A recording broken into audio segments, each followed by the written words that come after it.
Well, hello, my golfing friends.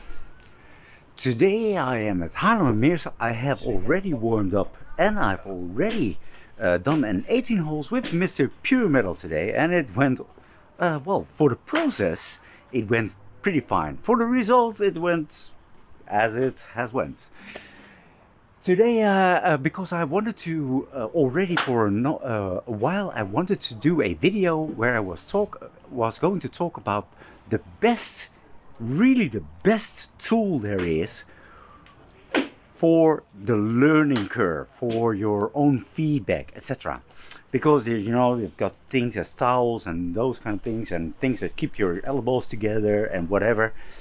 There's one tool which is way better than anything else, and I will talk about it today.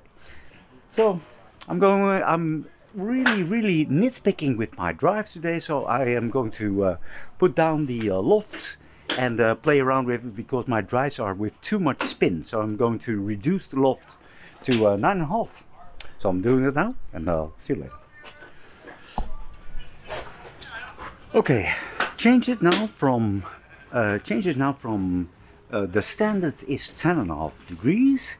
I've now changed it to neutral setting, so neutral, and -1. So it's an effective, of course, 9.5 degrees.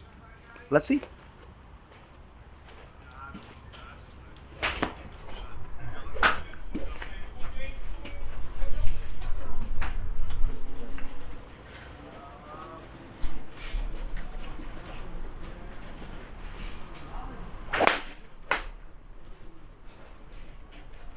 So the train is on its way.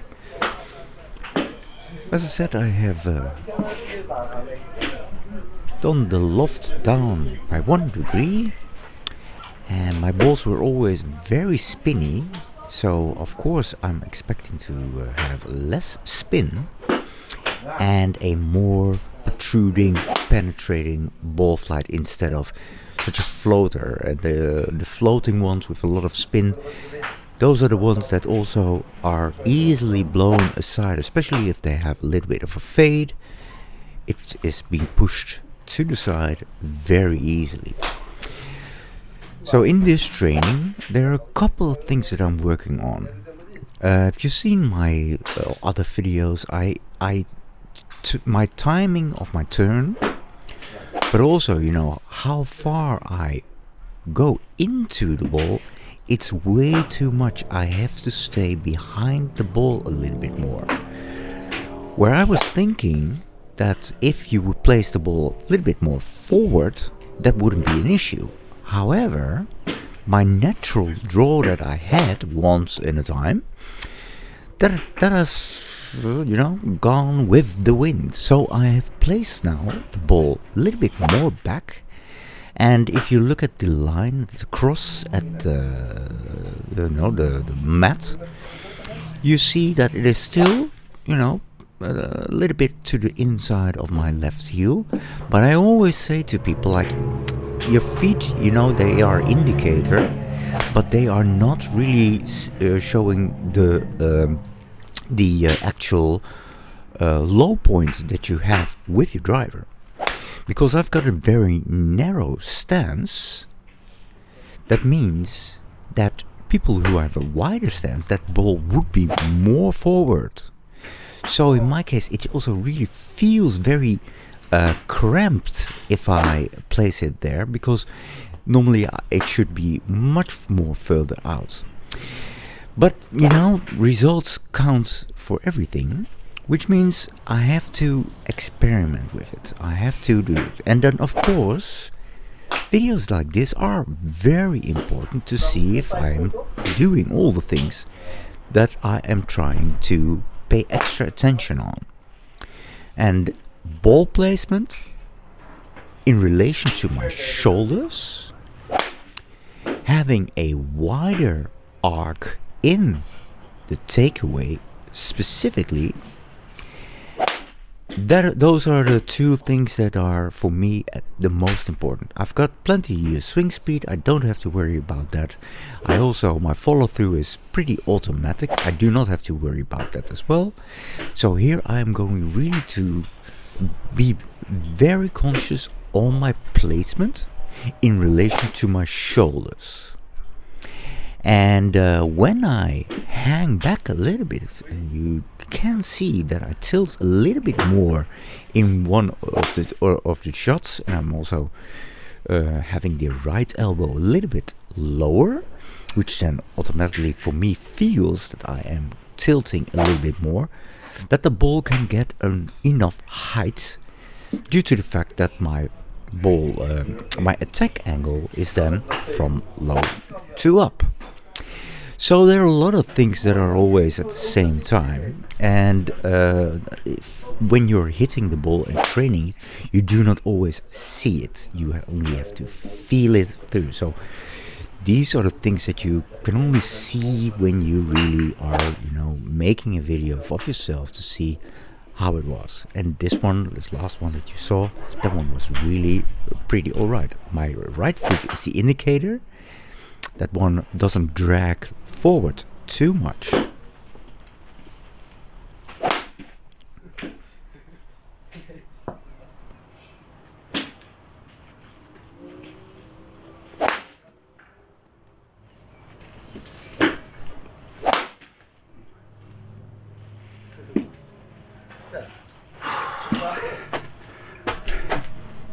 Yep, it's still on.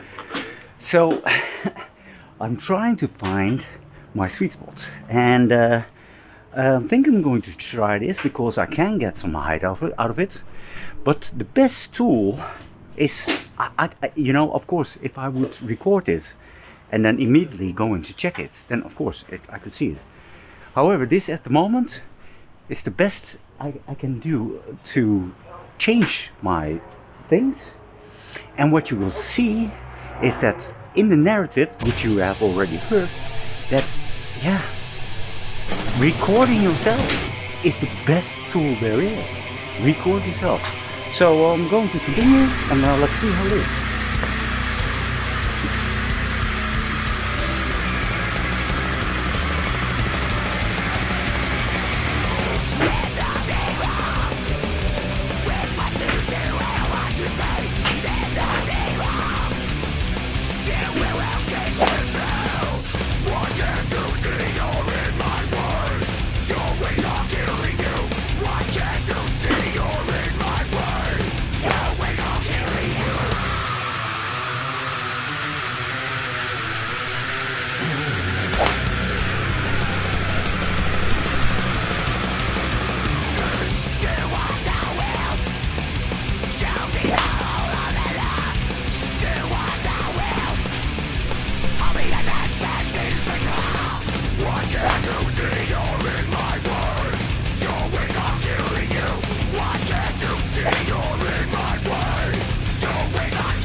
So, in my voiceover, I hope you have noticed that I have given some commentary, so I had to find the balance, of course, between the music and the movie.